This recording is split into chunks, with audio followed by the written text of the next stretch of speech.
Connective tissue. These tissues are responsible for linking and support to the body framework. They are of two types, soft connective tissue and specialized connective tissue. Bone, adipose tissue, cartilage and blood are connective tissues. Except from blood, all other connective tissue, they secrete fibers of structural protein like collagen or elastin. Further, these connective tissues are categorized into loose connective tissues, dense connective tissues and specialized connective tissues.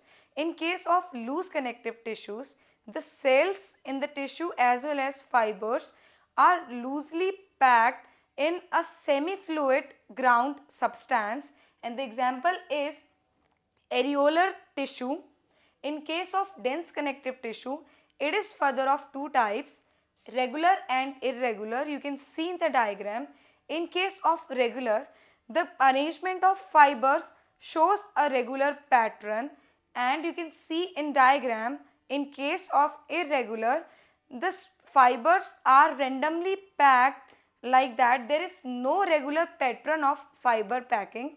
And the example of dense connective tissue is tendons. Specialized connective tissue, blood as well as bone, both are specialized connective tissue. Bone and cartilages. Cartilages have soft pliable ground matter, and in case of vertebrates, cartilages which are present in embryo stage gets developed into bone when embryo grows into adult. Blood. Blood is a specialized connective tissue responsible for the circulation in human body. It consists of RBC, WBC and plasma. Muscle tissue. Muscle tissue are long cylindrical fibers. These fibers, they contain myofibrils and they are responsible for the movement. That is, whenever external stimuli is applied, these muscle tissues, they contract, and as soon as the stimuli is moved, they relax. This contraction and relaxation simultaneously leads to the movement.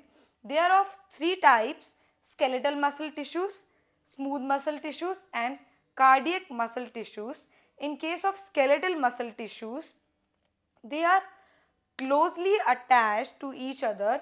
Myofibrils, or these muscle fibers, they are arranged together in the form of a bundle in parallel manner.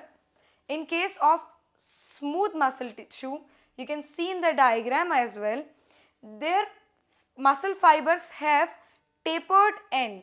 That is, the end of the muscle fibers are tapered and they lead to formation of, they are arranged in the form of bundles forming connective tissue sheath.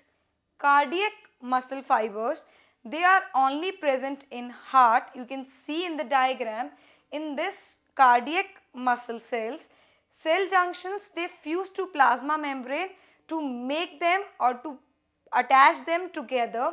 They have contractile property, that is, they can contract on their own, and also known as myogenic in nature.